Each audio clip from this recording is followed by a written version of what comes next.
Episode 451 to 460। अध्याय 451, 135 स्वर्ग को चुनौती देना, 9 मृत्यु और एक जीवन अंडरस्कोर 5। बाई शियांग ने मास्टर पेई को कमा का था। अगर मास्टर पेई इतनी आसानी से किसी औरत के बहकावे में आ जाते तो आज वो इस मुकाम पर नहीं होते। ये बाई शियांग तो मानो मौत को दावत दे रही थी। मास्टर पेई को दिमागी खेल खेलने वाली औरतें सबसे ज्यादा नापसंद थीं। ठीक है, तुम अपने खेल खेलो। चालबाज औरत डरावनी तो हो सकती है, लेकिन मास्टर पेई के साथ खड़े रहने के लिए ज्यादा सही है। अफसोस, उसकी चालें बहुत घटिया हैं, खामियों से भरी। ये एक मजाक बन गई हैं, एक ऐसा मजाक जो बेतहाशा उलझ रहा है। बेहतर होगा कि तुम चुपचाप यहाँ से निकल जाओ। ऐसा कैसे हो सकता है? मैंने अपनी आंखों से देखा। शियाओ होंग और कुछ कहना चाहती थी, लेकिन आलिंग ने अधीरता से हाथ हिलाते हुए कहा, आज से तुम्हारा तबादला रसद विभाग में हो रहा है। बहन तुम्हारे भले के बारे में सोच रही है। बेहतर होगा कि तुम अपना सामान पैक करो और जल्दी से निकल जाओ। इतना कहकर आलिंग ने शियाओ होंग को देखना बंद कर दिया और चली गई। जियो होंग। बाई शियांग के जागने के बाद उसने अनजाने में अपना पेट सहलाया और थोड़ा दर्द महसूस किया। उसने मन ही मन युएशिंग को कोमल और देखभाल करने का तरीका न जानने और इतना कठोर व्यवहार करने के लिए कोसा। उसने समय पर नजर डाली। भोर हो चुकी थी, अगली सुबह हो चुकी थी। ऐसा लग रहा था कि वह रात भर पेई परिवार के यहाँ रुकी थी। पिछली रात की घटनाओं को याद करते हुए वह भय से भर उठी। क्या पेई किंगहान ने सचमुच उसकी बात मान ली थी? उसे बिल्कुल भी यकीन नहीं था। वह युएशिंग को भगाने में नाकाम तो रही ही थी, साथ ही कुछ हद तक निष्क्रिय भी हो गई थी। इस विचार मात्र से ही उसे खून की उल्टी होने जैसा महसूस हो रहा था। उसे हमेशा लगता था कि यह युएशिंग एक टिक टिक करते टाइम बम की तरह है। अगर उसने उससे छुटकारा नहीं पाया तो उसे एक पल भी चैन नहीं मिलेगा। तभी आलिंग ने दरवाजा खोला और अंदर आए। उसे जगा हुआ देखकर उसने मुस्कुराते हुए कहा, नाश्ता तैयार है। मिस बाई के खाने के बाद आपको वापस ले जाने के लिए एक ड्राइवर का इंतजाम कर दिया जाएगा। आलिंग के उदासीन लहजे पर ध्यान न देते हुए बाई शियांग ने पूछा, मास्टर पेई कहाँ हैं? मैं उनसे मिलना चाहती हूँ। आलिंग ने मन ही मन सोचा, मानो मास्टर पेई कोई ऐसे व्यक्ति हों जिनसे आप जब चाहें मिल सकती हैं, लेकिन उसने ऊपरी तौर पर मुस्कुराते हुए कहा, मास्टर पेई व्यस्त हैं, वे सुबह जल्दी निकल गए। मास्टर पेई के जाने से पहले उन्होंने मिस बाई को नाश्ते के बाद घर जाने का संदेश दिया था। हताशा में बाई शियांग ने कहा, लेकिन उसने मुझसे वादा किया था। उसने कहा था कि वह आज रात मेरे दोस्त के घर पार्टी में मेरे साथ चलेगा। मैं उसे फ़ोन करूंगी। तभी उसे एहसास हुआ कि शायद उसके पास पेई किंगहान का फ़ोन नंबर नहीं है। आलिंग की मुस्कान थोड़ी फीकी पड़ गई। मास्टर पेई ने इस बारे में कुछ नहीं कहा। मिस बाई, आप घर पर ही इंतजार कीजिए। अगर मास्टर पेई सच में आपके साथ आना चाहते हैं तो वे आपको लेने के लिए किसी को ज़रूर भेजेंगे। कोई और विकल्प न होने पर बाई जियांग ने आह भरी और स्थिति को स्वीकार कर लिया। फिर भी भीतर ही भीतर वह बेहद बेचैन थी। ऐसा लग रहा था कि पिछली रात वह कुछ ज्यादा ही उत्सुक हो गई थी और अब उसे पछतावा हो रहा था। जैसे ही वह बाई परिवार के मुख्य द्वार पर पहुंची, उसने दरवाजे पर कई पुलिसकारों को खड़ा देखा। उसका मूड और भी खराब हो गया। क्या झील के किनारे मिले उस शव का अभी तक निपटारा नहीं हुआ था? ये सोचकर ही उसे घिन आ रही थी। बैठक कक्ष में गु चुनरोंग बेचैनी से इधर उधर टहल रही थी। बाई शियांग को लौटते देख वह जल्दी से उसके पास गई और बोली, शियांग, तुम पूरी रात नहीं लौटी। मैं बहुत चिंतित थी। मैं पेई परिवार के घर पर रुका था। गु चुनरोंग आश्चर्यचकित होकर बोली, तो फिर आप और श्री पेई? हताशा से बाई जियांग ने कहा, इसका जिक्र मत करो। पेई किंगहान ने मुझ पर हाथ भी नहीं उठाया। गु चुनरोंग ने राहत की सांस लेते हुए कहा, यह अच्छी बात है। बाई जियांग ने पूछा, दरवाजे के बाहर कई पुलिस कारें खड़ी हैं, क्या झील पर मिले शव का मामला अभी तक सुलझा नहीं है? ये सुनकर गु चुनरोंग चिढ़ गई और बोली, पता नहीं वो लाश कहाँ से आए। फॉरेंसिक एक्सपर्ट को लाश में बेहोशी की दवा मिली है, वे तो हत्या पर अड़े हैं। उन्होंने तो तुम्हारे पिता को भी पूछताछ के लिए पुलिस स्टेशन बुलाया है। कितनी बुरी किस्मत है। मुझे कल रात बिल्कुल नींद नहीं आई। आखिर ऐसी बदकिस्मती कैसे हो सकती है? बाई जियांग के पास कहने के लिए शब्द नहीं थे। इसके बारे में सोचते ही उसकी रीढ़ की हड्डी में सिहरन दौड़ गई। गु चुनरोंग ने आगे कहा, ये पुलिस अधिकारी पूरी रात झील के किनारे खोजबीन करते रहे। उनका कहना था कि वे कुछ सुराग ढूंढना चाहते हैं। और वाकई उन्हें पैरों के निशान मिले जो पीड़ित की मौत के समय से मेल खाते हैं। संभवतः ये हत्यारे के ही हैं। अपना मुंह पकड़ते हुए बाई जियांग ने अविश्वास से कहा, क्या ये सचमुच हत्या थी? मुझे खुद भी यकीन नहीं है। हमारे घर के बिल्कुल पास ऐसा होना डरावना है। पता नहीं ये सब कब तक चलेगा। घर में शांति नहीं है और बाहर के लोग इसे देखकर सोच सकते हैं कि बाई परिवार ने कुछ गलत किया है।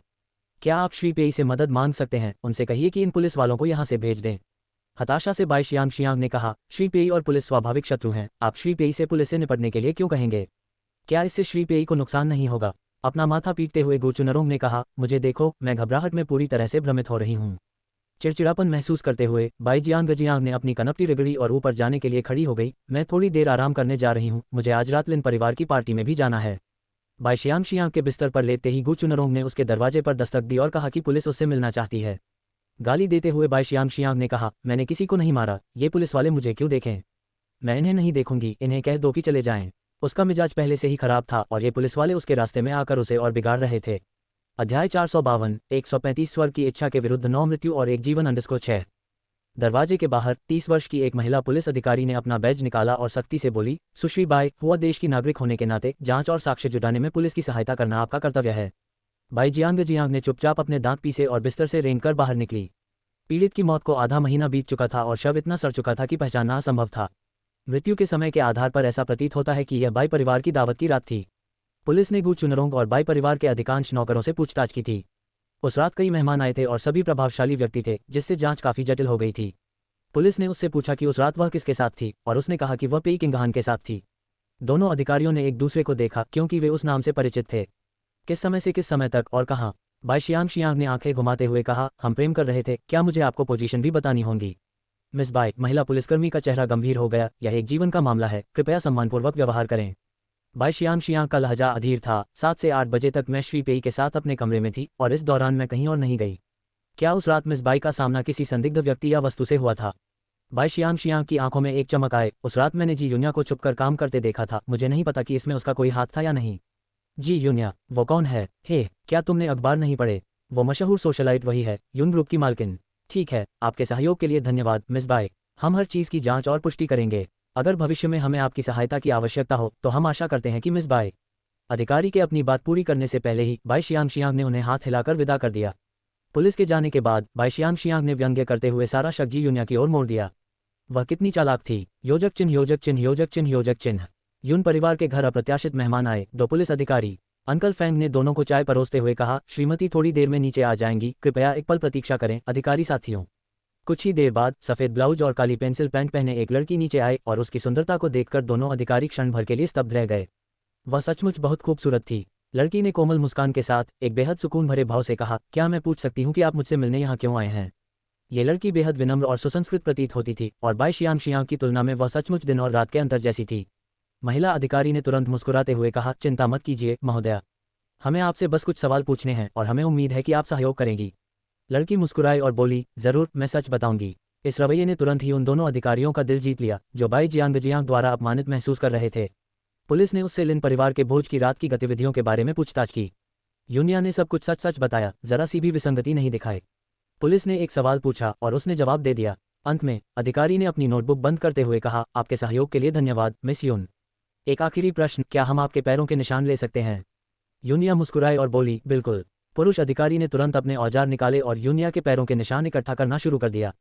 सब कुछ खत्म हो जाने के बाद यूनिया ने पूछा, वैसे उस रात वहाँ इतने सारे लोग थे, तुमने मुझे कैसे ढूंढा? नियमों के अनुसार उन्हें इसका खुलासा नहीं करना चाहिए था, लेकिन पुरुष अधिकारी को लगा कि यह लड़की हत्यारा नहीं हो सकती, इसलिए उसने कहा, मिस बाई ने हमें सुराग दिया। महिला अधिकारी ने उसे घूर कर देखा। यूनिया की आंखों में हल्की सी चमक आए और उसने मुस्कुराते हुए कहा, क्या ऐसा है? अंकल फैंग, कृपया अधिकारियों को बाहर तक छोड़ दें। उनके जाने के बाद यूनिया मुस्कुराई, ये सोचकर कि बाई शियांग बहुत संदिग्ध लग रही थी। अपने कमरे में लौटकर उसने अपना फ़ोन निकाला और एक अंतर्राष्ट्रीय कॉल की। एलन, मुझे शायद फिर से तुम्हारी मदद की ज़रूरत पड़ सकती है। पुलिस सिस्टम को हैक करके मेरे लिए कुछ डेटा बदल दो। मुझे पता है कि तुम्हारे कौशल से तुम इसे आसानी से कर सकते हो। योजक चिन्ह योजक चिन्ह योजक चिन्ह योजक चिन्ह। दोपहर में यूनिया लिनसिली को गाउन, मेकअप और हेयर स्टाइल खरीदने के लिए शॉपिंग पर ले गई। देखते ही देखते शाम हो गई। लिनसिली एक अलग कार में चली गई और विदा होने से पहले उसने यूनिया को देखकर मुस्कुराते हुए कहा, आज रात मुझे जीत हासिल करनी ही है, मुझे शुभकामनाएं दो। यूनिया मुस्कुराई और उसने सिर हिलाया। आपको कामयाबी मिले। लिनसिली के जाने के बाद यूनिया के फ़ोन पर 2 बार बीप की आवाज़ आई और यानसोन का एक संदेश आया। आप कहाँ हैं? यूनिया ने पता भेजा, जो लिन परिवार के घर के पास ही था। उसने यूनशू के आने का इंतजार करने के बाद अंदर जाने की योजना बनाई थी। कुछ ही देर में कार की खिड़की के बाहर से किसी ने दस्तक दी। यूनिया ने दरवाजा खोला और अगले ही पल एक शानदार काले सूट में एक युवक अंदर आ गया। उसने तुरंत यूनिया को गले लगाने की कोशिश की, लेकिन उसने उसे धक्का देकर दूर कर दिया और कहा, तमीज़ से पेश आओ, तुम यहाँ क्या कर रहे हो? यानसोंग ने गुस्से से कहा, तुम दावत में तो जाती हो लेकिन मुझे साथ नहीं ले जाती। क्या तुम्हें अब भी किसी सुंदर पुरुष से मिलना है? अध्याय 453 135 आकाश को चुनौती देते हुए 9 मृत्यु और 1 जीवन _ 7। यूनिया ने अपना शाम का गाउन पहन लिया था, एक सफ़ेद शिफॉन की लंबी पोशाक जो हमेशा उसकी अलौकिक शैली को दर्शाती थी। उसके लंबे बाल सिर के ऊपर एक जूड़े में बंधे थे जिसमें एक चांदी का हेयर बैंड लगा था जो कोमल और सुरुचिपूर्ण था, मानो चांदनी रात में कोई परी हो, इतनी सुंदर कि मानो किसी सपने में हो। यूनिया ने उसे घूरते हुए कहा, मेरी नज़र में दुनिया में सिर्फ 2 तरह के पुरुष होते हैं, एक को यानसोंग कहते हैं और दूसरा पुरुष, बस इतना ही।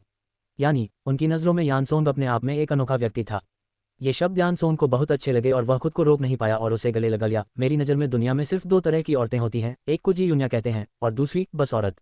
यूनिया ने तिरस्कारपूर्वक कहा, तुम मेरे बोलने के तरीके की नकल क्यों कर रहे हो? यानसोंग धीरे से हंसा, खुद को रोक नहीं पाया और उसने यूनिया के गाल पर एक चुंबन दिया। यूनिया ने उसे धक्का देकर दूर कर दिया और कहा, तुमने मेरा मेकअप खराब कर दिया। लेकिन यान सोंग को इसकी परवाह नहीं थी। उसने अपने हाथों से उसका सिर थाम लिया और ठीक उसके होठों पर चुंबन किया। एक अंतरंग फ्रेंच किस के बाद जब वे अलग हुए तो उनके होठों के बीच एक चांदी का धागा खिंचा हुआ था। यूनिया का चेहरा लाल हो गया। उसने अपने बैग में टिश्यू ढूंढा, अपना मुंह पोंछा और यान सोंग के होठों पर लिपस्टिक का निशान देखकर वह हंसते हुए उसे एक दर्पण देने से खुद को रोक नहीं पाए। आप खुद ही देख लीजिए। यान सोंग ने नाक से कुड़ी एक नजर डाली और उसके होंठ यूनिया की लिपस्टिक से सने हुए बंदर के नितंबों की तरह लाल थे। यूनिया ने झुककर धैर्यपूर्वक उसके होठों से लिपस्टिक पोंछते हुए कहा, मेकअप आर्टिस्ट ने आज के मेरे लुक से मेल खाने वाली लिपस्टिक का शेड चुना था और तुमने इसे खराब कर दिया। अब मैं खूबसूरत कैसे दिखूंगी? तुम इस नुकसान की भरपाई कैसे करोगे?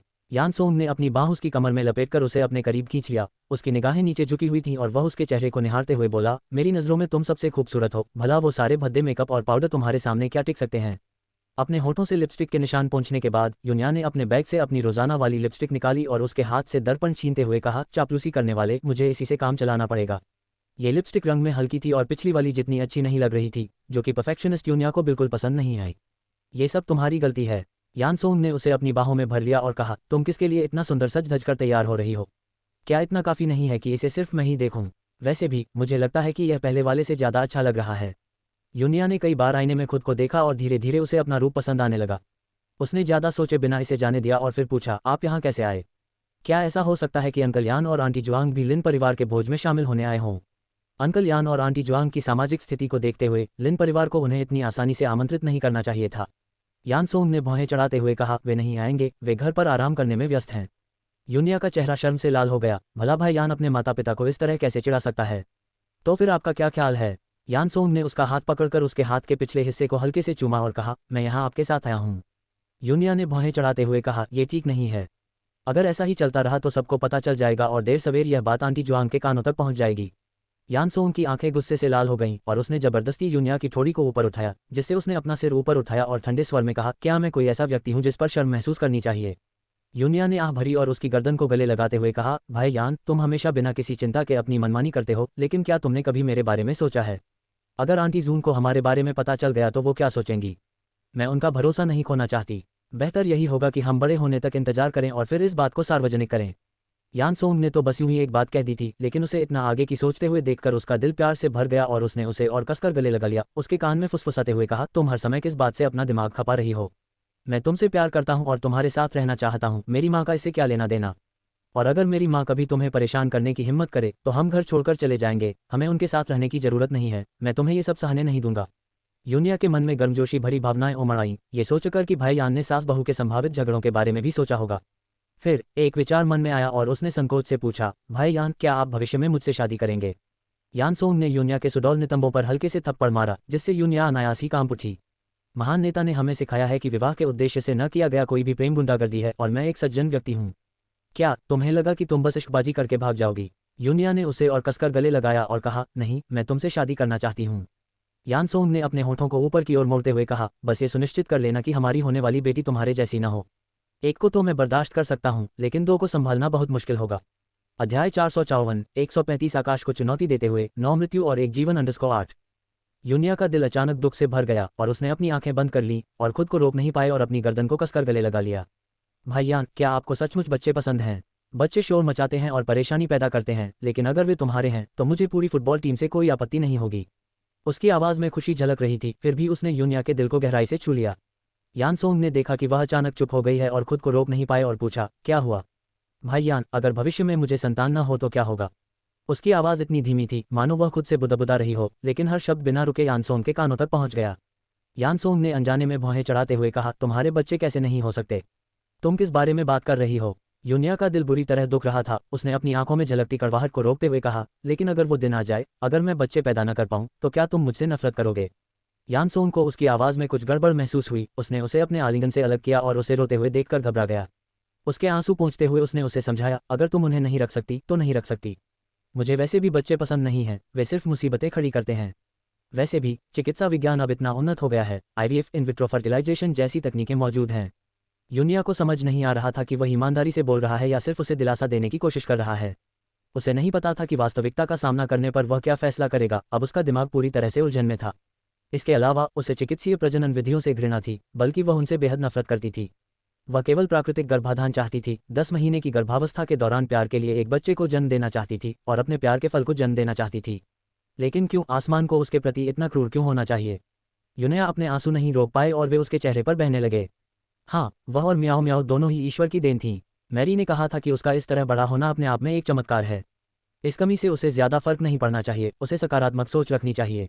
वह पहले उदासीन रह सकती थी, लेकिन अब प्यार के दलदल में फंसी हुई, खुद को उससे बाहर निकालने में असमर्थ, वह सकारात्मक कैसे रह सकती है? जीलानी और युनशेन के प्रति उसकी नफरत बढ़ती ही जा रही थी। उसका मन करता था कि उन्हें टुकड़े टुकड़े कर दे। यह उन्हीं की गलती थी, उनके नाजायज़ यौन संबंध का नतीजा था, जिसने उसके और म्याओ म्याओ के शारीरिक दोषों को बढ़ा दिया और उन्हें उनमें स्थानांतरित कर दिया। वे आज़ादी से बच निकले, जिन्हें भाग जाना चाहिए था वे भाग गए, और जिन्हें जीवन का आनंद लेना चाहिए था वे ले गए। सारा दर्द और पाप उसके और म्याओ म्याओ के लिए छोड़ गए। इस पल अपने प्रिय व्यक्ति के सामने उसके हृदय की गहराइयों में घृणा का एक विकृत भाव उमड़ पड़ा। फिर भी उसकी मुस्कान पहले से कहीं अधिक कोमल थी, उसका चेहरा अभी भी आंसुओं से भीगा हुआ था, लेकिन उसकी मुस्कान इतनी पवित्र और भावपूर्ण थी कि यानसोंग पूरी तरह से मंत्रमुग्ध हो गया। यूनिया ने अपना हाथ उठाकर उसके गाल को सहलाया, उसकी आवाज़ फुसफुसाहट जितनी कोमल थी। चाहे कुछ भी हो जाए, मैं तुम्हें एक बच्चा दूंगी, हमारा बच्चा। चाहे इसका मतलब आसमान के नियमों को चुनौती देना हो, चाहे बात जीवन और मृत्यु के बीच की हो, वह ये जोखिम उठाने के लिए दृढ़ थी। यानसोंग को कभी भी उस लड़की के दिल में छिपी हुई भयानक नफरत, उदासी और बेबसी और दृढ़ संकल्प की गहराई का पता नहीं चलेगा, नहीं यह कि वह उससे अपनी जान की परवाह किए बिना प्यार करती थी। उसे बस इतना महसूस हुआ कि उसका ये रूप, इस दुनिया में ऐसी कोई चीज़ नहीं थी जो उसे उससे अलग होने के लिए मजबूर कर सके। यानसोंग ने उसे इतनी जोर से गले लगाया मानो वह उसे अपने खून और मांस में समाहित करना चाहता हो, उसका एक हो जाना चाहता हो, कभी अलग न होना चाहता हो। ठीक है, उसने कहा, एक ऐसा शब्द जिसका महत्व 1000 सोने के सिक्कों के बराबर था। यूनिया मुस्कुराई और उसकी बाहों में झुक गई, जबकि उसके दिल में गहरी उदासी थी। यानसोंग से उसका प्यार बढ़ता जा रहा था, जिलानई और युनशेन से उसकी नफरत भी बढ़ती जा रही थी। अब उसकी नफरत चरम पर पहुंच चुकी थी, वह इसे और बर्दाश्त नहीं कर सकती थी। मुख्य दोषी युनशू भी थी और यूनिया को अपना गुस्सा निकालना बेहद जरूरी था, वरना उसे लग रहा था कि वह पागल हो जाएगी। अध्याय 455 136 हर जगह उलटफेर, अचानक परिवर्तन आते हैं। 1990 के दशक में लिन परिवार ने एक कपड़ों का कारखाना शुरू किया और बाद में आर्थिक सुधारों का लाभ उठाते हुए लगातार तरक्की की। अब वे देश के शीर्ष फैशन समूहों में से एक हैं, जिनके अंतर्गत कई कपड़ों के ब्रांड हैं और जिनका बाजार मूल्य कई अरबों में है। इस प्रकार जियांगजोऊ का लिन परिवार एक प्रतिष्ठित और धनी परिवार माना जा सकता है। शुरुआत में लिन रेस्टोरेंट को नकदी प्रवाह की समस्या का सामना करना पड़ा और वह दिवालिया होने की कगार पर था। तभी लिन परिवार के सबसे बड़े बेटे लिन पेंग ने उस समय के प्रमुख रेस्टोरेंट समूह सोन परिवार की बेटी सोन क्यूलान से शादी कर ली। इसी शादी ने उनकी आर्थिक समस्याओं का समाधान किया और उसके बाद लिन रेस्टोरेंट का विस्तार और सफलता बढ़ती गई, जबकि सोन परिवार धीरे धीरे कमजोर होता चला गया। सोन क्यूलान के लिनसिली को जन्म देने के कई वर्षों बाद वह बीमार पड़ गईं और उनका देहांत हो गया। जीलानी के बाद क्यूलान की ख्याति लगभग समान थी, वह 100 में एक थी, अत्यंत सुंदर। क्यूलान की मृत्यु के बाद लिनपेंग की सचिव पान यू ने उनका पदभार संभाला और लिन परिवार की मुखिया बन गईं। वह अपने साथ एक पुत्र लेकर आईं, जिसका नाम बदलकर लिन ताओ रखा गया, और बाद में उन्होंने लिनपेंग की पुत्री लिन कियान को जन्म दिया। ऐसी अफवाहें थीं कि परिवार में लाया गया उनका ये पुत्र वास्तव में उनका और लिनपेंग का नाजायज़ बच्चा था। लिन ताओ अपनी पढ़ाई के लिए ज़्यादातर विदेश में ही रहते थे और उन्हें देखने वाले लोग बहुत कम थे, इसलिए उन्हें ज़्यादा प्रसिद्धि नहीं मिली। बाद में बड़ी बेटी लिनसिली और हेयान से जुड़ा घोटाला पूरे शहर में चर्चा का विषय बन गया। गुस्से में आकर लिनपेंग ने उसे लिन परिवार से निकाल दिया और वह सड़कों पर भटकने लगी। कुछ लोगों ने उसे कोसते हुए कहा कि वह इसके लायक थी, जबकि अन्य ने उसकी बदकिस्मती पर तरस खाया। खैर, इसके बाद बड़ी बेटी लिन लोगों की नज़रों से ओझल हो गई। छोटे मालिक कहाँ हैं? गरिमा की प्रतीक पानयू दरवाजे के बाहर से अंदर आए और नौकरानी से पूछा। वह अपने कमरे में सो रहा है। पानयू की भौहें तन गईं और वह तेजी से सीढ़ियों से ऊपर चढ़ गई। कमरे का दरवाजा धक्का देकर खोला, जहां पर्दे लगे हुए थे, जिससे कमरा अंधेरा लग रहा था। पानयू तेजी से आगे बढ़ी और चादर हटा दी और बिस्तर पर लाश की तरह लेटा हुआ आदमी चिड़चिड़ाकर करवट बदलते हुए बोला, माँ तुम क्या चाहती हो? सो जाओ सो जाओ सो जाओ, तुम मेरे लिए बस सोते ही रहते हो। तुम्हें पता है बाहर कितने मेहमान आ चुके हैं और तुम यहाँ ऊपर आराम से सो रहे हो। अगर तुम्हें अस्पताल से निकाल दिया गया तो क्या हुआ? डॉक्टर बनना कोई बड़ी बात नहीं है। भविष्य में तुम कंपनी के वारिस बनने वाले हो, क्या तुम थोड़ी सी भी महत्वाकांक्षा नहीं दिखा सकते? माँ, आप मेरे चरित्र पर कलंक लगा सकती हैं, लेकिन मेरे सपने पर कलंक मत लगाए। बचपन से ही डॉक्टर बनना मेरा सपना रहा है और मुझे कंपनी में कोई दिलचस्पी नहीं है, इसलिए मुझ पर दबाव डालना बंद कीजिए। इसके अलावा पिताजी कभी भी कंपनी मुझे नहीं सौंपेंगे। पैनयू ने उसकी पीठ थपथपाते हुए कहा, ये क्या बकवास कर रहे हो? तुम अपने पिता के सगे पुत्र हो। अगर वो कंपनी तुम्हें नहीं सौंपेंगे तो किसे सौंपेंगे? क्या दादाजी ने कोई वसीयत नहीं छोड़ी थी? लिन की संपत्ति तो उस लिनसिली नाम की लड़की को मिलनी चाहिए। इससे हमारा क्या लेना देना है? मुझे तो उस पर जरा भी लालच नहीं है। पैनयू को ऐसा लग रहा था जैसे वह अभी लोहे की तरह तराशी नहीं गई हो और उसका बेटा उसे पागल कर रहा था। हमने तय किया था कि तुम कंपनी में इंटर्नशिप करोगे, लेकिन तुम सिर्फ 2 दिन बाद ही वापस आ गए। क्या तुम्हें अंदाजा है कि कंपनी में लोग जब इस बारे में बात करते हैं तो कितना बुरा लगता है? और जब उस बूढ़े आदमी का निधन हुआ, मैं वहीं थी, उन्हें वसीयत बनाने का समय ही नहीं मिला। भविष्य में कंपनी पूरी तरह तुम्हारी होगी। क्या तुम्हें पता है कि उस कंपनी की कीमत कितनी है? मेरे मूर्ख बेटे, तुम मेरी जान ले लोगे। अगर आप इसके लिए तैयार हैं तो मुझे महाप्रबंधक का पद दे दीजिए। एक मामूली कर्मचारी बनकर रहने का क्या फ़ायदा? ये काम कठिन और थकाने वाला है और मैं इसे करने से इनकार करता हूँ, लिन ताओ ने शिकायत की। पैन यू क्रोधित हो उठी, गहरी सांस ली और खुद को शांत किया। वह अपने बेटे के स्वभाव को जानती थी, उसे धीरे धीरे इस स्थिति से निपटना था, जल्दबाजी नहीं की जा सकती थी। आज रात कई धनी पुत्रियां आने वाली हैं। उठो, सज धज कर तैयार हो जाओ और मेरे लिए एक बहू ढूंढो, अपने पिता को भी खुश करो। अब शादी करने का समय आ गया है। वो औरतें तो झिझकती और नखरे करती रहती हैं, मैं नहीं जाना चाहती। अगर तुम जाना चाहो तो जा सकती हो, लिन ताओ ने कंबल पकड़कर वापस लेते हुए कहा। लिन ताओ जन्मजात आलसी थे, इतने गहरे आलसी की खड़े होने के बजाय बैठने के बजाय लेटना पसंद करते थे, एक आदर्श गृहस्थ। उनका जीवन मंत्र था, जीवन का अर्थ है स्थिरता। पैन यू जैसी महत्वाकांक्षी और बुद्धिमान महिला भला ऐसे आलसी और मूर्ख बेटे को जन्म कैसे दे सकती थी? आखिरकार उसने अपना तुरुप का पत्ता खेला, अगर तुम नहीं जाओगे तो क्लिनिक खोलने के लिए पैसे की चिंता मत करो और मैं तुम्हारे लिए कोई जगह भी नहीं ढूंढूंगी। लिन ताओ अचानक उठ बैठी और बोली, माँ, आपने मुझसे वादा किया था। पैन यू ने ठंडी आवाज में कहा, क्या तुम ही हो जो पैसे को गंदगी समझते हो? तो फिर इस गंदगी का इस्तेमाल अपने लक्ष्य को बदनाम करने के लिए मत करो। सोते रहो जब तक कि तुम्हें कुछ याद न रहे, अब से मैं तुमसे नाता तोड़ रही हूँ। तुम जो चाहो कर सकते हो। इतना कहकर उसने निराशा में सिर हिलाया और चली गई। माँ, मेरा इंतजार करो, लिन ताओ ने बिस्तर से कूदते हुए और उसके पीछे जाते हुए कहा। अध्याय 456, 136 हर जगह उलटफेर, अचानक परिवर्तन उत्पन्न होते हैं _2।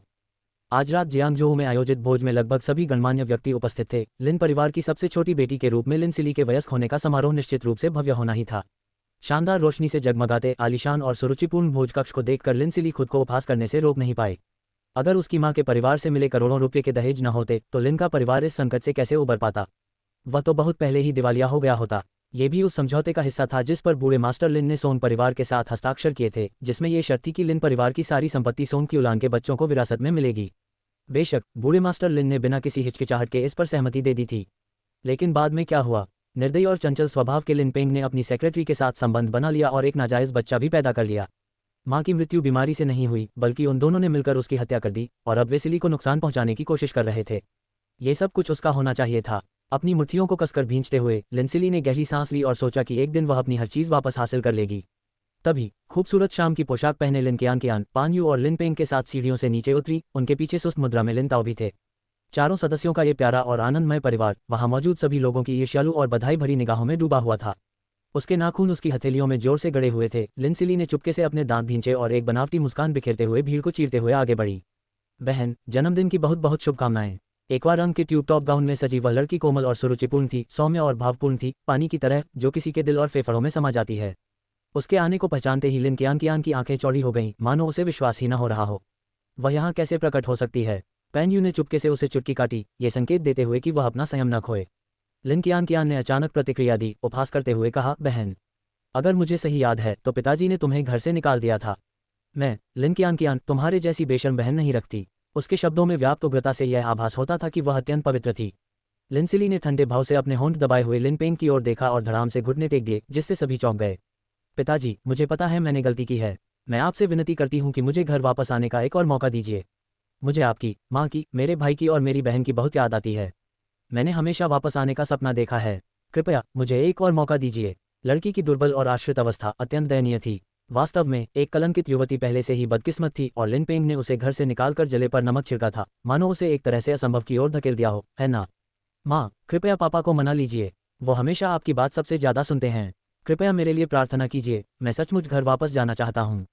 पैन यू का चेहरा सख्त हो गया। वह हमेशा तुम्हारी बात सुनता है से उसका क्या मतलब था? अगर मैं उसे मना नहीं करती तो क्या इससे ऐसा नहीं लगेगा कि मैं नहीं चाहती कि तुम वापस आओ? पैन यू ने मन ही मन दांत पीसते हुए महसूस किया कि यह लड़की पहले की तुलना में कहीं अधिक वाकपटु हो गई है। इतने सारे लोगों के सामने उसे समझाने बुझाने के लिए कुछ शब्द कहने पड़े और इसलिए उसने लिन पेंग की ओर मुड़कर कहा, देखो, सिली को अपनी गलती का एहसास हो गया है। उसे वापस घर क्यों ना आने दिया जाए? आखिरकार उससे छुटकारा पाने के बाद उसका वापस आना असहनीय होता, लेकिन इतने सारे मेहमानों के सामने वह कठोर शब्दों का प्रयोग नहीं कर सकती थी। ये लड़की जानबूझकर ऐसा कर रही थी, इन सभी मेहमानों के सामने तमाशा खड़ा कर रही थी, सहानुभूति पाने के लिए खुद को पीड़ित दिखा रही थी। लिन पेंग हमेशा दिखावे को लेकर चिंतित रहता था, वरना वह लिन सिली को अपमानित महसूस करते हुए घर से बाहर न निकालता। जाहिर है इसमें पैन यू की फुसफुसाहट और लिन कियान की चालाकी का भी हाथ था। अब इतने सारे मेहमानों के बीच अगर वह उसे नजरअंदाज करता तो यह निर्दयतापूर्ण लगता। क्या आपको सच में पता है कि आप गलत थे? लिन सिली उसके सामने घुटनों के बल बैठ गई, उसकी आवाज़ सिसकियों से भर गई थी। सुनने वालों के दिल पिघल उठे। लिन सिली स्वभाव से ही सुंदर थी और जब वह रोती थी तो और भी दयनीय लगती थी, यहाँ तक कि वहाँ मौजूद कुछ महिलाओं को भी अपने आंसू रोकने में मुश्किल हो रही थी। मिस लिन वाकई एक दयनीय युवती थीं। उनकी मां का निधन कम उम्र में ही हो गया था और लिन परिवार की घटनाओं के बीच यहाँ की कौन सी संभ्रांत या उच्च समाज की महिला इससे अछूती थी। स्पष्ट रूप से वह सौतेली मां की चालों का शिकार थी। सौतेली मां का होना मतलब सौतेले पिता का होना। बेचारी लड़की, बिल्कुल अकेली, बिना किसी सहारे के। मुझे पता है मैंने गलती की है पापा, कृपया मुझे एक और मौका दीजिए। हालांकि उसे ठीक से समझ नहीं आ रहा था कि उसने क्या गलती की थी। ठीक है, उठो, मुझे उम्मीद है कि आज तुमने जो कहा वह तुम्हें याद रहेगा। लिन पेंग अपनी बेटी के प्रति इतना निर्दयी नहीं था। बिल्कुल नहीं। लिन कियान ने सबसे पहले आपत्ति जताते हुए कहा, पिताजी, आप एक बड़ी कंपनी के निर्णय लेने वाले हैं। आपके कहे हुए शब्द यूं ही वापस नहीं लिए जा सकते। इस महिला को तो आपने खुद घर से बाहर निकालने का आदेश दिया था कि वह फिर कभी घर में कदम न रखे। आप उसे वापस कैसे आने दे सकते हैं? एक सज्जन व्यक्ति का वचन ही उसका बंधन होता है। अध्याय 457, 136। हर जगह उलटफेर, अचानक परिवर्तन होते हैं। 3। लिन कियान का चेहरा सचमुच बदसूरत लग रहा था। लिनसिली ने अपने आंसू पोंछे। वह सचमुच दयनीय लग रही थी। वह स्वभाव से लिन कियान से कहीं अधिक सुंदर थी और उसे सोंग क्यूलान की कृपा विरासत में मिली थी। वहां खड़ी, कुछ आंसू बहाती हुई, वह हवा और बारिश में भीगे कमल के पत्ते की तरह लग रही थी, देखने में बेहद दयनीय। कियान, बहन को सच में पता है कि उसने गलती की है। क्या तुम मुझे एक और मौका दोगी, प्लीज? मैं तुम सबसे अलग होने का दर्द बर्दाश्त नहीं कर सकती। लिन कियान घृणा से उबल रही थी। आखिर वो किसके लिए ये नाटक कर रही थी? उसे सबसे ज्यादा इस बात से नफरत थी कि लिनसिली उससे कहीं ज्यादा सुंदर थी। वो सिली का चेहरा नोच नोच कर टुकड़े टुकड़े करने का सपना देख रही थी। दोनों लिन परिवार की बेटियां थीं, फिर भी बाहरी लोग सिर्फ लिनसिली को ही देखते थे। उसे ये बात बिल्कुल भी मंजूर नहीं थी। हालांकि पान यू, जिसने लिन पेंग से शादी की थी, सुंदर थी और उसकी शक्ल सूरत सोंग क्यूलान से मिलती जुलती थी, लेकिन उसका स्वभाव उससे कहीं ज्यादा घटिया था। उसके दोनों बच्चे, लिनताओ और वह, दिखने में बहुत हद तक एक जैसे थे। लिनताओ की इतनी कोमल बनावट थी कि वह लगभग स्त्री जैसा लगता था। दूसरी ओर लिन कियान को लिन पेंग की ठंडी, मर्दाना चेहरे की बनावट विरासत में मिली थी। उसे स्त्री जैसे कपड़े पहनना पसंद था, इसलिए वह बेमिल लगती थी, खासकर अपनी सांवली त्वचा के कारण, जिससे वह देहाती सी दिखती थी। एक सुंदर शाम के गाउन में वह बिल्कुल बेमिल लगती थी, खासकर लिनसिली के बगल में, जो अपनी ताज़ी और कोमल एक्वा रंग की लंबी पोशाक में बिल्कुल अलग अलग दुनिया की लगती थी। उसके आक्रामक व्यवहार ने उसे बेहद निर्दयी बना दिया और लिनसिली को और भी दयनीय और पीड़ित दिखाया। ये स्पष्ट था कि लिनसिली को घर पर अपनी दुष्ट छोटी बहन से बहुत कष्ट सहना पड़ा होगा, जो सिंड्रेला की दुर्दशा का साक्षात उदाहरण थी। कुछ लोगों ने लिन कियान को बहुत ही अर्थपूर्ण निगाहों से देखा।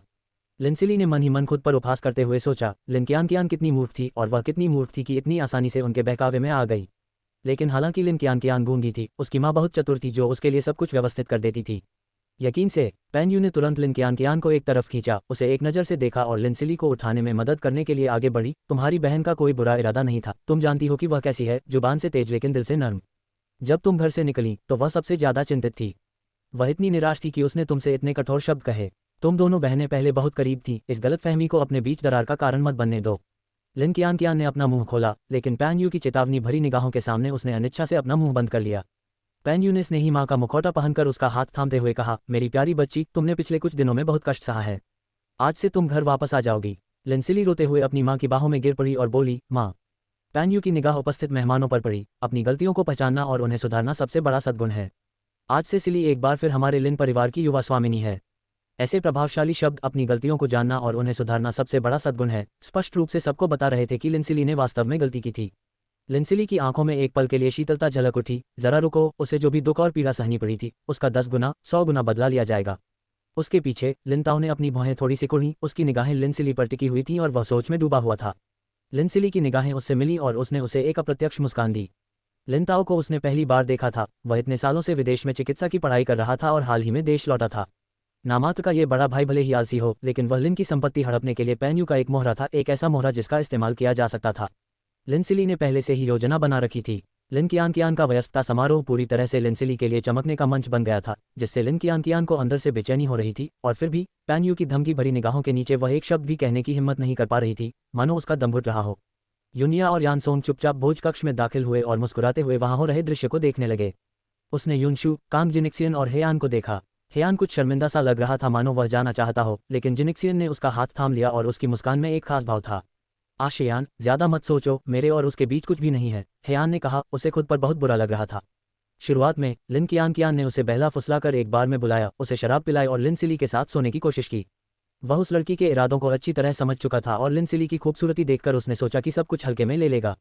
लेकिन नतीजा ये हुआ कि वह बेहोश हो गया और एक कोने में सो गया। अगले दिन जब वह पीठ दर्द के साथ उठा तो उसने खुद को अप्रत्याशित रूप से सुर्खियों में पाया। उसने लिनसिली के वस्त्र के किनारे को छुआ तक नहीं था, फिर भी उस पर बदनामी का आरोप लग गया। उसे बेहद बुरा लग रहा था। ठीक है, सबसे ज़रूरी बात यह थी कि आशियान को गलतफहमी न हो। वह गर्भवती थी और अगर वह गुस्सा या तनाव में आ गई तो हालात बहुत खराब हो जाएंगे। अध्याय 458 136 हर जगह उलटफेर, अचानक परिवर्तन होते हैं। _4 काम जिनिक्सियन को इस बात की परवाह नहीं थी कि वह कितनी महिलाओं के साथ रहा है, लेकिन उसे दिखावा करना ही था। उसने होंठ फुलाकर असंतुष्ट भाव से कहा, मैं अतीत पर ध्यान नहीं दूंगी, लेकिन अब से तुम सिर्फ मुझे ही पा सकते हो। हियन ने जल्दबाजी में अपनी छाती पीटते हुए उसे वादा किया। ठीक उसी समय बाई जियांग और पेई किंगहान फैशन के अनुसार देर से पहुंचे और प्रवेश करते ही सभी का ध्यान अपनी ओर आकर्षित कर लिया। सभी लोग उस जोड़ी को देख रहे थे। युवा लड़की ताज़ा और प्यारी थी, पुरुष अलग थलग और शांत था, एक अजीब तरह से सामंजस्यपूर्ण और आकर्षक जोड़ी। यूनिया ने थोड़ा सा भौहें चढ़ाईं और चुपचाप अपना सिर दूसरी तरफ घुमा लिया। यानसोंग ने हल्के से उसके कंधे पर थपथपाया और तिरछी नज़र से पेई किंगहान को देखा। किसी कारणवश उसे इस आदमी के आसपास एक सहज संकट का आभास हुआ, एक तीव्र नापसंदगी। लिन कियान तुरंत उत्साह से दौड़कर बोली, शियांग, तुम यहाँ हो। बाई जियांग ने उसे अपना लाया हुआ उपहार देते हुए कहा, कियान, जन्मदिन की बहुत बहुत शुभकामनाएं। तुम्हारा आना ही काफ़ी है, उपहार क्यों लाए? लिन कियान ने उपहार पीछे खड़ी नौकरानी को सौंप दिया और अपने साथ आए व्यक्ति को देखकर उसकी आंखों में हैरानी की झलक दिखाई दी। उसने बाई शियांग की आंखें सिकोड़ते हुए पूछा, क्या ये सज्जन अफवाहों में वर्णित प्रसिद्ध मास्टर पेई हैं? शर्मीली मुस्कान के साथ बाई जियांग ने पेई किंगहान के हाथ में अपना हाथ डाला और लिन कियान से कहा, कियान, मैं औपचारिक रूप से आपका परिचय करा दूं, ये श्री पेई हैं। किंगहान, यह मेरी सबसे अच्छी दोस्त लिन कियान है। लिन कियान ने कभी सोचा भी नहीं था कि उसे इतना अच्छा साथी मिल जाएगा। पेई किंगहान बेहद आकर्षक और संयमी स्वभाव का था, बिल्कुल वैसा ही जैसा आजकल चलन में है, और वह बाई शियांग की किस्मत से ईर्ष्या किए बिना नहीं रह सकी। उसने मुस्कुराते हुए पेई किंगहान की ओर हाथ बढ़ाया और कहा, आपसे मिलकर खुशी हुई श्रीमान पेई, मैं कियान हूँ। पेई किंगहान ने उदासीनता से उसकी ओर सिर हिलाया, उसका हाथ मिलाने का कोई इरादा नहीं था। इतने सारे लोगों के सामने हाथ मिलाना बहुत शर्मनाक होता। लिन कियान का चेहरा सफ़ेद पड़ गया और वह हटपटे ढंग से अपना हाथ पीछे खींच लिया। बाई शियांग के होंठों के कोने हल्के से ऊपर की ओर मुड़ गए, जिससे थोड़ी सी आत्मसंतुष्टि झलक रही थी। पेई किंगहान ने भीड़ पर नजर डाली, चुपके से बाई जियांग के हाथ से अपना हाथ छुड़ाया और लापरवाही से एक गिलास रेड वाइन उठाकर वहां से चले गए।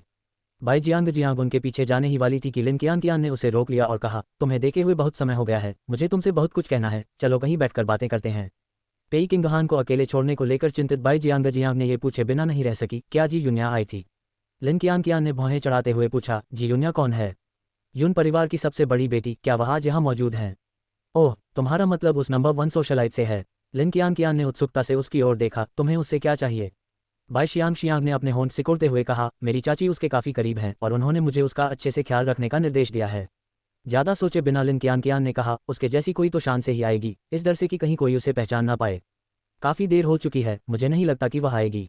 बाई जियांग ने राहत की सांस ली और पेई किंगहान को 30 साल के एक व्यक्ति से बात करते देख उसने क्षण भर के लिए अपनी चिंताओं को एक तरफ रख दिया। वैसे तुम्हारी बहन वापस कैसे आ गई? क्या उसे घर से निकाल नहीं दिया गया था? बाई शियांग की निगाह पान यू के बगल में पानी जैसे हरे रंग के वस्त्र पहने शांत और सौम्य आकृति पर पड़ी और उसने भौहें चढ़ाकर पूछा। ये सुनकर लिन कियान चिढ़ गई और बोली, इस बारे में बात ही मत करो। उसने खूब हंगामा किया और रोई, फिर भी हमारे माता पिता उसे वापस घर में आने देने के लिए राजी हो गए। इतनी बेशर्मी भरी हरकतें करने के बाद भी इतनी हिम्मत कैसे हुई उसका? लगता है उसमें बहुत बेशर्मी है। बाई शियांग ने हंसते हुए कहा, तुम्हारी बहन सीधी सादी नहीं है, उसके आसपास सावधान रहना। लिन कियान ने गुस्से से कहा, चाहे वह कितनी भी काबिल क्यों न हो, उसकी प्रतिष्ठा तो धूमिल हो चुकी है, अब से वह हमारी दया पर है और हम उसे अपनी इच्छानुसार ढाल सकते हैं। बाई शियांग ने लिनसिली की ओर देखा और उसकी मुस्कान और भी संयमित और सहज हो गई। वह जानती थी कि यह महिला बहुत समझदार है। अतीत में परिवार द्वारा धोखा खा चुकी एक नेक दिल इंसान भी ऐसे कठिन अनुभव के बाद बदल जाता है। लिनसिली की तुलना में लिन कियान सचमुच एक अलग ही दुनिया से थी। लेकिन जहां लिन कियान के पास उसकी योजनाओं के लिए एक मां थी, वहीं लिनसिली के पास क्या था? कुछ खोने को न होने से नुकसान का डर नहीं रहता। अफसोस की बात यह थी कि लिन कियान बहुत नासमझ थी, अभी भी अपने दिवास्वप्नों में डूबी हुई थी।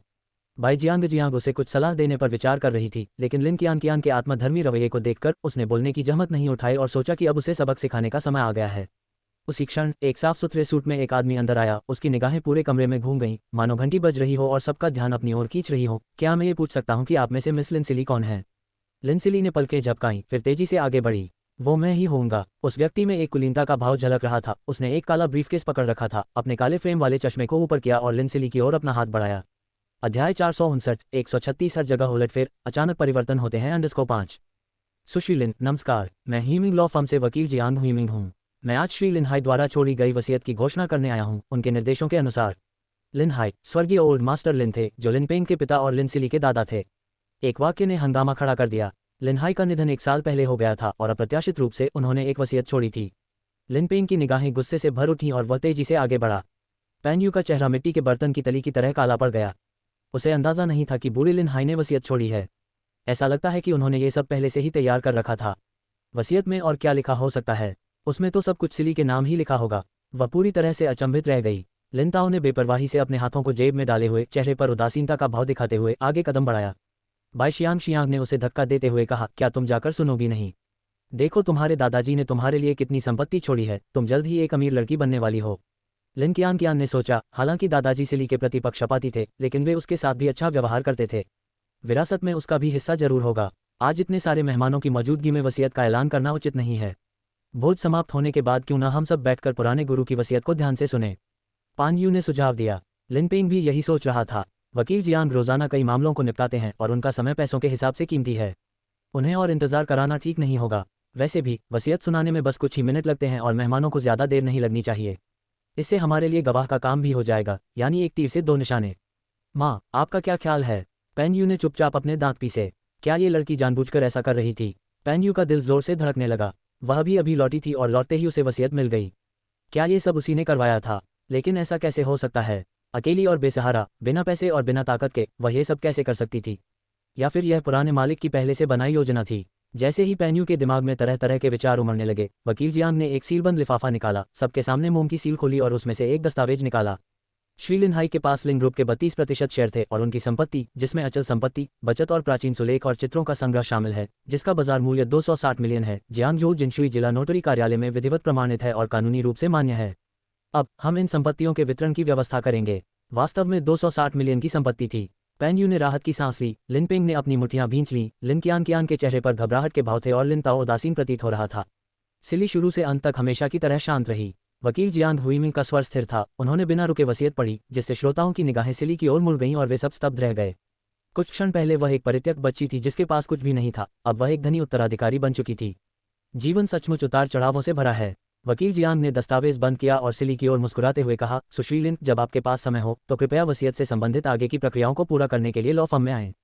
सिली ने न तो विनम्रता से और न ही अहंकार से सिर हिलाते हुए कहा, धन्यवाद वकील जियांग। लिन कियान को यकीन नहीं हो रहा था। नहीं, ऐसा नहीं हो सकता। दादाजी ने मेरे लिए कुछ भी नहीं छोड़ा। मुझे विश्वास नहीं हो रहा। वसीयत जरूर फर्जी है। वकील जियांग की आंखें थोड़ी सिकुड़ गईं। सुश्री लिन, क्या आप कानून पर सवाल उठा रही हैं? इस दस्तावेज पर नोटरी कार्यालय की आधिकारिक मुहर लगी है। या आप नोटरी कार्यालय की निष्पक्षता और अधिकार पर सवाल उठा रही हैं? लिन कियान का गला भर आया और पेन यू ने जल्दी से उसे वापस खींच लिया और एक बनावटी मुस्कान के साथ कहा, बच्ची कितनी नासमझ है, इसी वजह से वकील जियांग हंस रहे हैं। उस बूढ़े आदमी को देखकर अंदर ही अंदर इतना गुस्सा आ रहा था कि मानो वह खून की उल्टी करने वाला हो। उसने सचमुच पक्षपात किया था। अपनी सारी संपत्ति सिली के नाम कर दी थी। लिन के शेयर, मौजूदा हवेली और अन्य संपत्तियां सब वसीयत के लागू होते ही सिली की हो जाएंगी। अब वह लिन की सबसे बड़ी शेयरधारक और हवेली की मालकिन बन चुकी थी, जबकि वे दोनों केवल बेकार प्राचीन सुलेख और चित्रों को आपस में बांट सकते थे और उनके साथ भिखारियों जैसा व्यवहार किया जाता था। इतने सारे मेहमानों के सामने ये सब होना बेहद अपमानजनक था। पेन यू को लगा कि कल तक वह पूरे उच्च समाज में हंसी का पात्र बन जाएगी।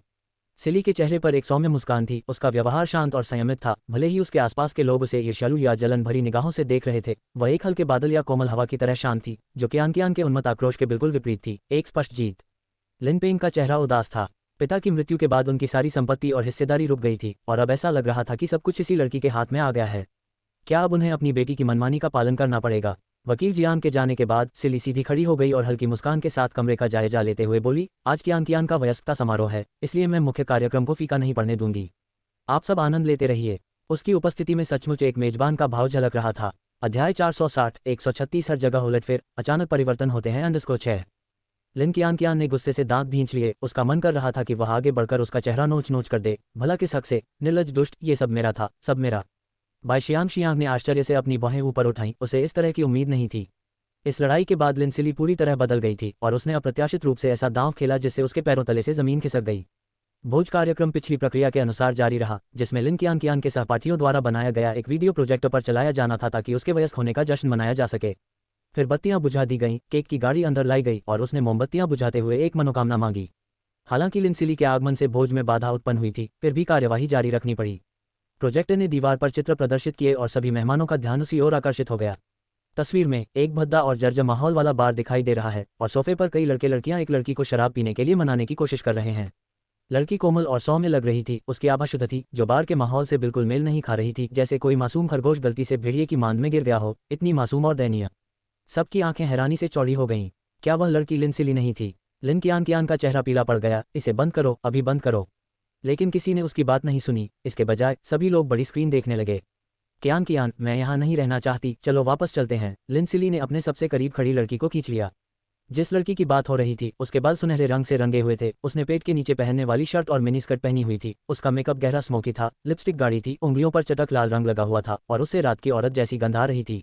वह देखने में बिल्कुल भी युवती जैसी नहीं लग रही थी। अगर लिंसिली ने उसका नाम न लिया होता तो कोई भी यह नहीं पहचान पाता कि यह वास्तव में लिन कियान है। एक पल के लिए सबकी निगाहें उस पर टिक गईं। किसी को उम्मीद नहीं थी कि दूसरी बेटी मिस लिन बंद दरवाजों के पीछे इस तरह कपड़े पहनेगी। वाकई एक चौंकाने वाला अनुभव। लिन कियान ने अपना चेहरा ढक लिया और पेन यू को कसकर पकड़ते हुए बोली, माँ, मुझे क्या करना चाहिए, मैं क्या कर सकती हूँ? पेन यू ने लिंसिली को गुस्से से घूरा। अब ये बिल्कुल स्पष्ट था। उसने परछाई में खड़े बटलर को इशारों से संकेत दिया। फुटेज में लिंसिली ने पीने से साफ इनकार कर दिया। जब लिंसिली का ध्यान कहीं और था तब चुपके से लिन कियान ने दवा का एक छोटा पैकेट निकाला, सफ़ेद पाउडर को एक वाइन ग्लास में डाला, उसे हल्का सा हिलाया और ऐसा लग रहा था कि यह सब चुपके से फ़ोन कैमरे में कैद हो गया। फिर भी लिन कियान का मेकअप किया हुआ चेहरा और उसकी शातिर मुस्कान साफ तौर पर कैद हो गई। फिर उसने एक लड़के को इशारा किया जिसने लिंसिली की ठुड्डी को पकड़ लिया, उसके विरोध की परवाह किए बिना, और ज़बरदस्ती लिंसिली के गले में एक गिलास शराब डाल दी। लिंसिली अविश्वास से देखती रही, खांसते हुए और शराब को उल्टी करके बाहर निकालने की कोशिश करते हुए बोली, कियान, तुम क्या करने की कोशिश कर रही हो? लिन कियान ने ठंडे लहजे में उपहास करते हुए कहा, मेरी प्यारी बहन, मैंने तुम्हारे लिए जो उपहार तैयार किया है उसका आनंद लो और मुझे ज़्यादा धन्यवाद मत दो। लिंसिली चौंक कर बोली, तुमने ऐसा क्यों किया? मैं तुम्हारी बहन हूँ। बहन? तुम मेरे लिए कैसी बहन हो? क्या तुम्हें पता है कि मैं तुमसे कितनी नफरत करती हूँ? तुमने ही वो सब कुछ चुरा लिया जो मेरा था। कल मैं तुम्हारी इज्जत मिट्टी में मिला दूंगी, फिर देखते हैं कि तुम्हारा मंगेतर तुम्हें चाहता है या नहीं। अपने बगल में खड़े लड़के की ओर मुड़कर उसने इशारा किया, उसे ऊपर ले जाओ। क्या ही आन आ गया है? वह यहाँ है। वह काफ़ी देर से इंतजार कर रहा था। जब वे लगभग बेहोश लिंसिली को सीढ़ियों से ऊपर ले जा रहे थे तब लिन कियान ठंडी निगाहों से देख रही थी। अचानक हरे बालों वाले एक लड़के ने पीछे से लिन कियान को गले लगा लिया। लिन कियान मुड़ी, अपनी बाहों को उसकी गर्दन के चारों ओर लपेटा और उसे एक गहरा फ्रेंच किस दिया, जिसकी स्पष्टता ने सभी को चौंका दिया। इस समय तक स्थिति काफ़ी स्पष्ट हो चुकी थी। लिंसिली को उसकी छोटी बहन ने ही फंसाया था। लिन कियान बेहद निर्दयी थी। एक औरत को बर्बाद करने के लिए उसने इतने घिनौने तरीके अपनाए। लिन कियान को देख रही कई निगाहों में घृणा और तिरस्कार साफ झलक रहा था। लिंसिली का चेहरा पीला पड़ गया था। अविश्वास से भरी हुई वह लिन कियान को देखते हुए बोली, कियान, तो सच्चाई यह है, मैं तुम्हारी बहन हूँ, तुम मेरे साथ ऐसा क्यों करोगी? नहीं, ये सब झूठ है। अंदर जो है वो मैं नहीं हूँ, वो तुम हो लिंसिली। तुमने किसी को मेरा रूप धारण करवाकर मुझे फंसाने की कोशिश की है। मैंने कुछ नहीं किया। शर्मनाक हरकतें तुमने की हैं और अब तुम मुझ पर झूठा आरोप लगा रही हो। लिंसिली, तुम बहुत ही क्रूर हो। इस स्थिति में भी लिन कियान खुद को समझाने की कोशिश कर रही थी, मानो वह सोचती हो कि बाकी सब मूर्ख हैं। लिंसिली ने निराशा में अपना सिर हिलाया। उसकी आंखों से आंसू बहने लगे, जिसे देखना किसी के लिए भी दर्दनाक था। कियान, मुझे विश्वास नहीं हो रहा कि तुम मुझसे इतनी नफरत करती हो। यह मुझे जान से मारने से भी ज़्यादा दर्दनाक है। मैं सचमुच अंधी थी। मैं तुम्हें एक अच्छी बहन समझती थी, लेकिन तुमने मेरे साथ ऐसा बर्ताव किया है। आगे की कहानी सुनाने के लिए VM स्टोरी वर्ल्ड को सब्सक्राइब करो।